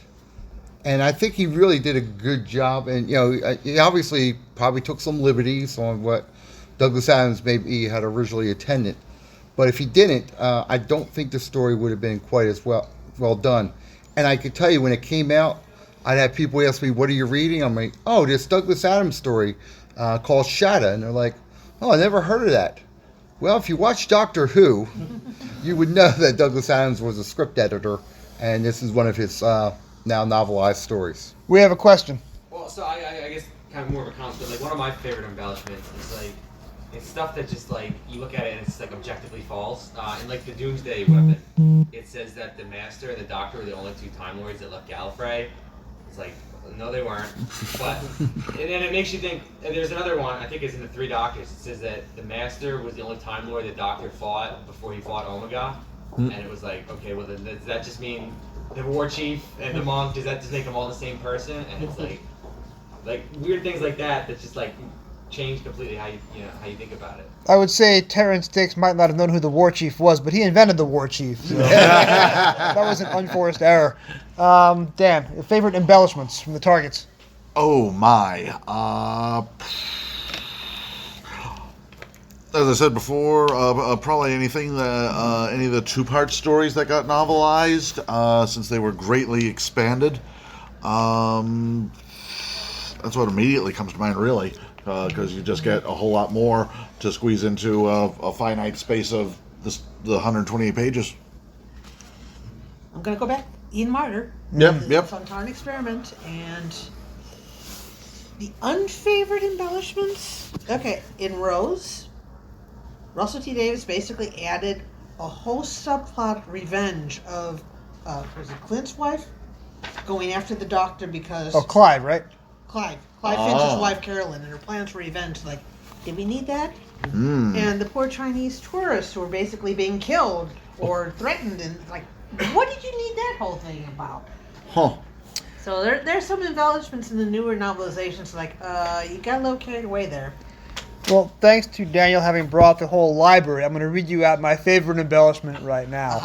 I love it when the authors start arguing with the production team in the pages of the book.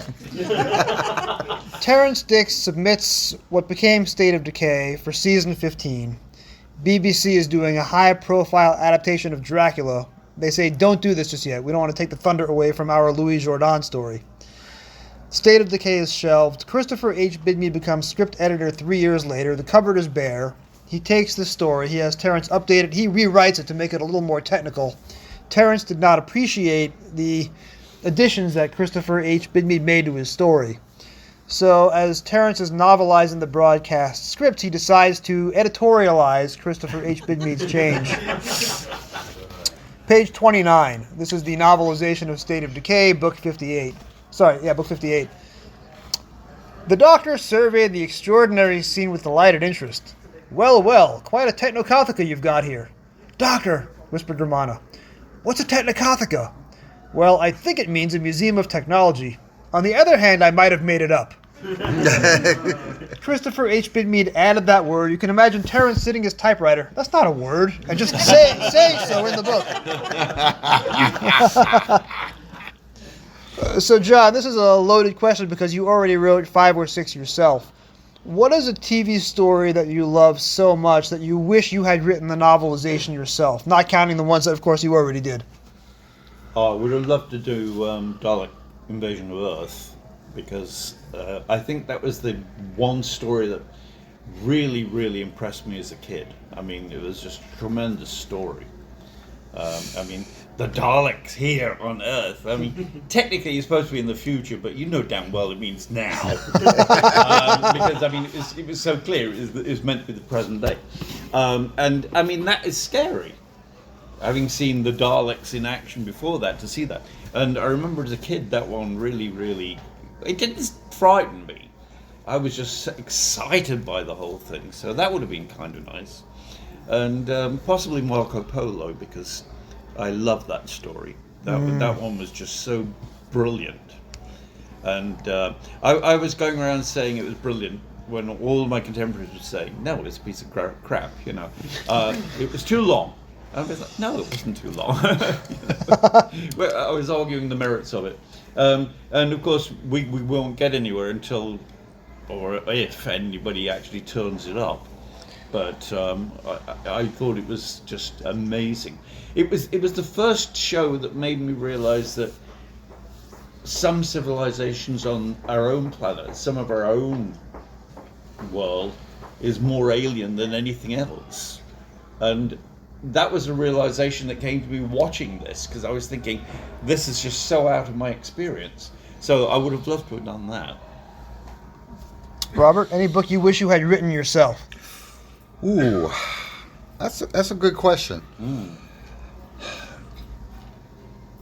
I would have loved to done like a version of, say Black Orchid, which is one of my favorite Peter Davison two-parters. Very well done. Probably I would have taken, added some more, like in the Sylvester McCoy era. I would have loved to have done some of those stories, especially in the last season, where it had kind of the darker tone, and incorporate, make the Doctor even more mysterious by, again, adding elements of the Cartmel plan, which I think really would have taken the Doctor in a different direction.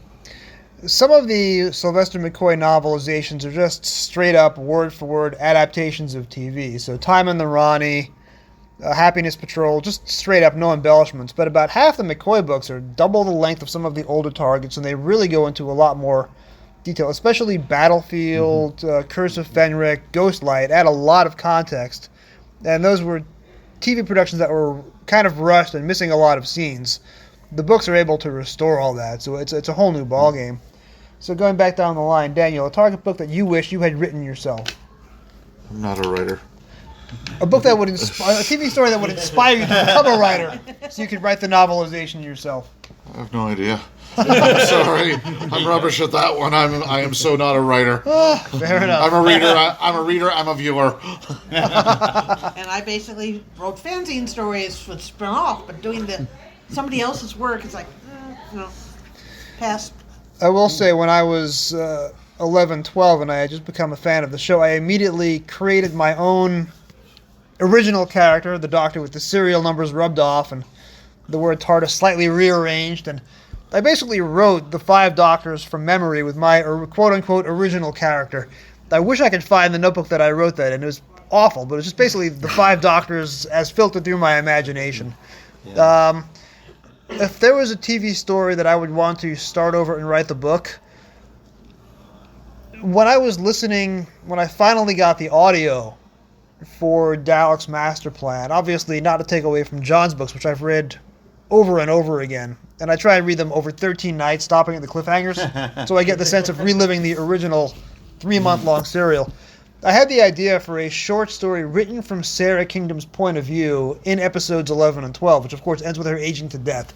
Yeah. I don't really have the writing chops, so I never sat down to do it, but that's an idea that I always had. The last days of Sarah Kingdom. Probably very depressing, so maybe it's just as well that I didn't do that. I do have a bit of a memory of it. Involved Ian Marter's novelization of The Invasion. Flashback to 1993. I was helping to organize a convention there in Oklahoma when I used to live in Oklahoma City, and our guest was Sylvester McCoy.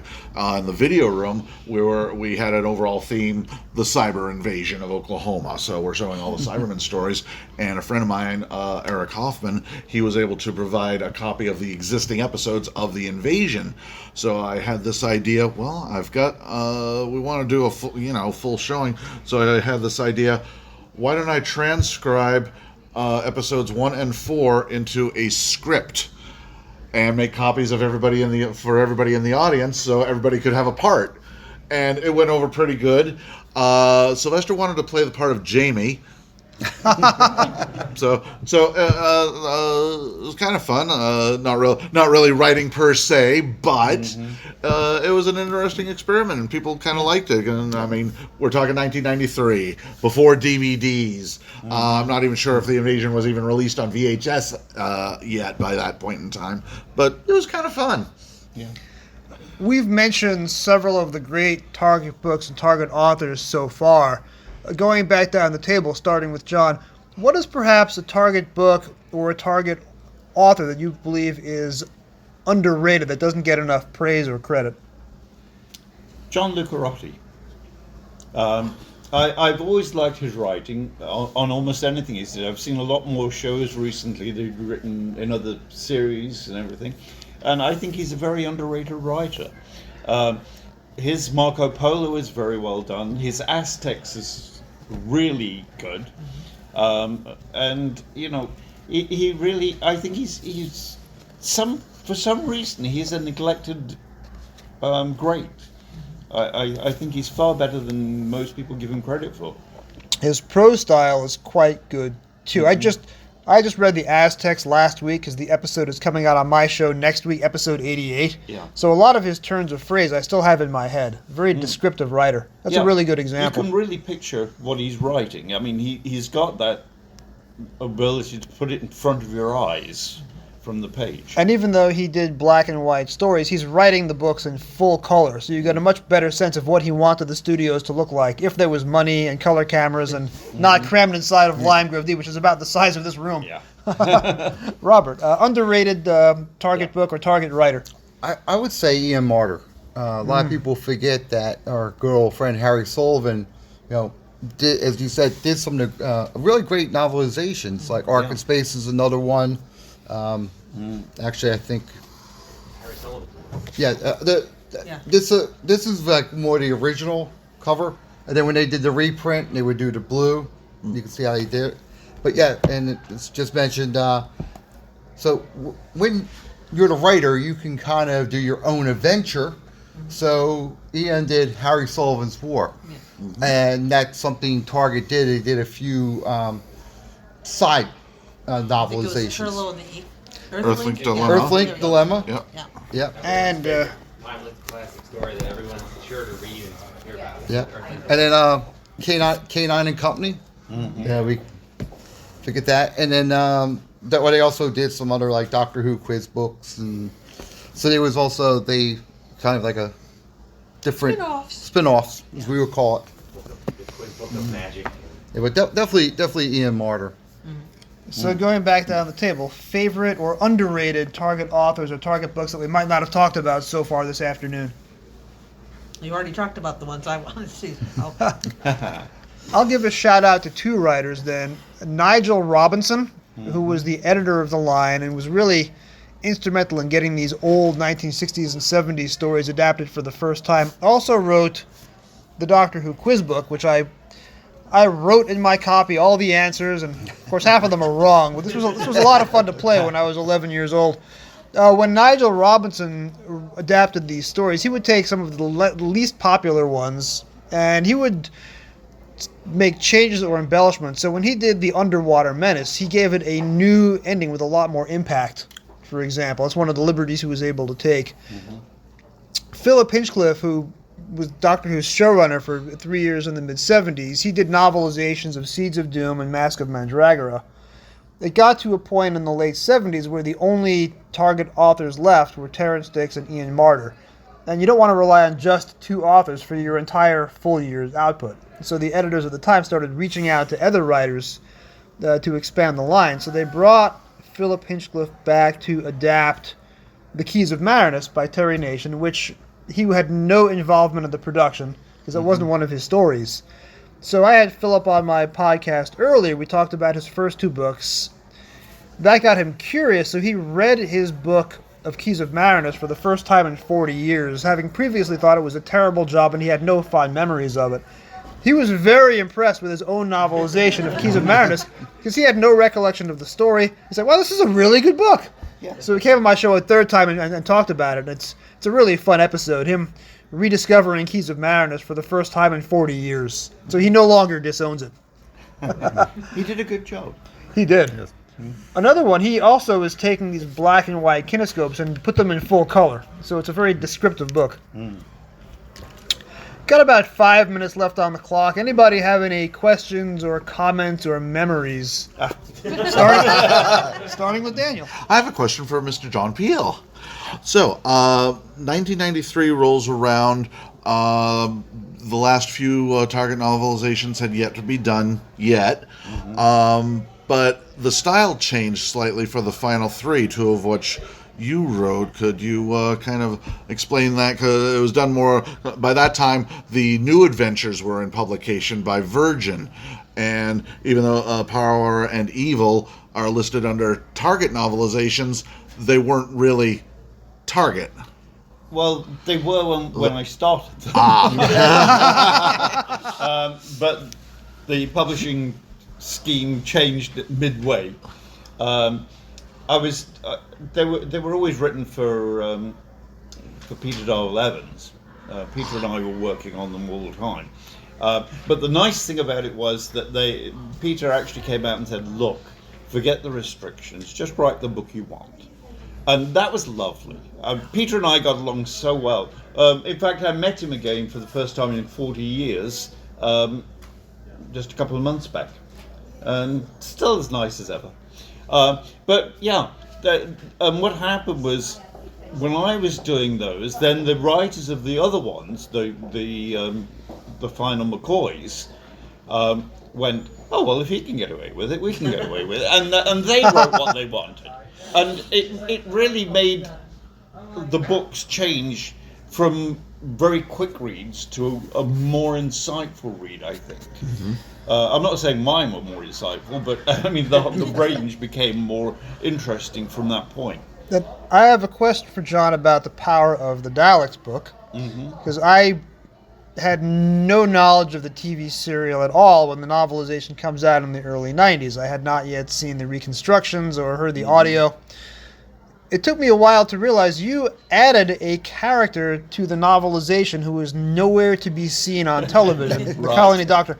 Was that from Terry's original scripts, or was that David Whittaker's, or did you embellish that on your own? That was something I added for two reasons. First of all, I couldn't believe there was a colony without a single doctor in it. I mean, that would not make sense. And they on the screen they specifically say, "Go and wait for the doctor." You know, go and the doctor will see. And nothing happens. The doctor never turns up. So I thought, well, I'm going to put that one in. And the second, more important reason, really, was that the only female character in the entire story is Janley, and she's basically a bitch. I thought, I can't have a book where there are no positive female roles except poor old Polly. So I added the Doctor to make, to counterbalance Janley a little bit, because it seemed a bit lopsided. So that was entirely my doing, I'm afraid. I'm to blame for that one. And was it your idea to put Harry Sullivan, and Sarah Jane, I believe, in the prologue to Power? That was just me being silly. I occasionally I put things into my manuscripts fully expecting them to be cut. I had one editor I would put horrible jokes in, and she would just say less jokes. And so it started with the chase with what's his name now? I've forgotten his name. That's crazy. Morton Dill. Yeah. And he was such an idiot character. I put in a line where he's sent to the Massachusetts State Home for the Bewildered. That is a direct rip-off of Tom Lehrer, because Tom Lehrer who does the most incredible humorous songs you can think of, has a little skit where he mentions the Massachusetts State Home for the Bewildered. So I put that in, and I was sure they were going to cut it. And I'm reading the published book, and I'm going, oh, they left it in. So after that, I put in little bits that, quite honestly, I often expected them to cut, and they never did. They, over here, my publishers over here cut several things. So. Any comments, questions, memories out of the audience? We're just about our last couple of minutes. Just approach so I can get you on the tape. Oh, okay. Last month, I walked into a small comic book show in Plainview, and somebody had a box of Target books. Basically, he said he bought a collection of comics at Playboys, and the guy just threw in the books for no extra charge. And I found The Underwater Menace in there, which I did not have. Nice. So I'll read it soon and find out how different it is. And that's coming out on Blu-ray very soon, Yes. the animated Underwater Menace. You never know where you'll find these books. Hope you enjoyed it. I haven't got to it yet, but soon. Yes. Anybody else with comments, memories, questions? Yes. I would say compliments to John Peel, because sometimes you have a few minutes, you just want to quickly read a Doctor Who book. You can pick up one of those later Terrence Dicks books and read it in an hour. But just having that extra stuff and not having to visualize the black and white, you just not only color, but just the scope and everything. They were really enjoyable reads. Yeah. Well, that's the great thing about a book. You don't have a budget. Anything you can write, think of, you can put in the book. And I did that deliberately with the Dalek Master Plan. I mean, I put in Dalek Invasion Space Fleet, wasn't on the TV, but it should have been. If they had the money, I'm sure they would have put it up there. So, yeah. And as you're saying, so many other little embellishments go very well in the stories, because, the BBC does have a budget. There's only so much they can do, but publishers, we can do anything we want, Hundreds of feet down to the city. Mm. All right, well, everyone, thank you so much. This has been a lot of fun. Thank you, my panel.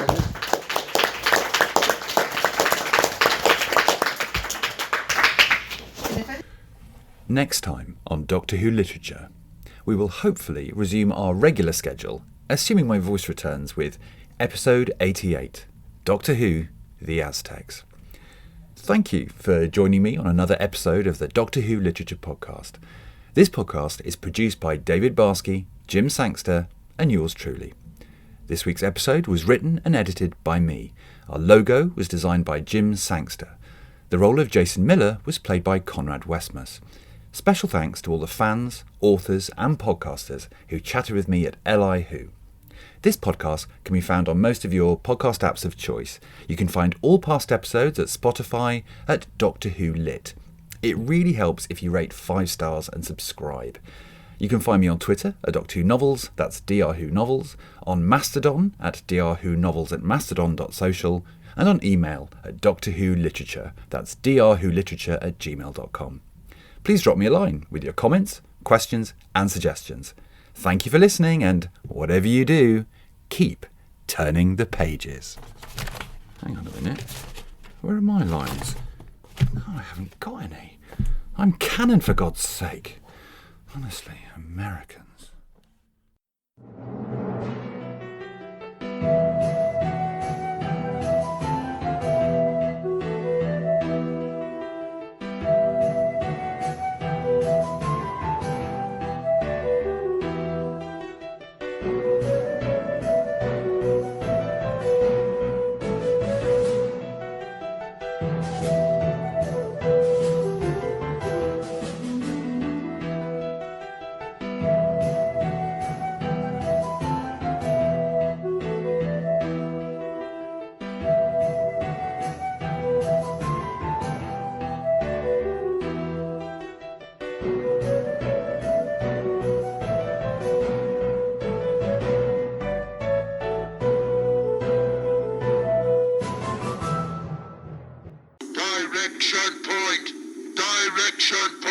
A Doctor Who Podcast Network.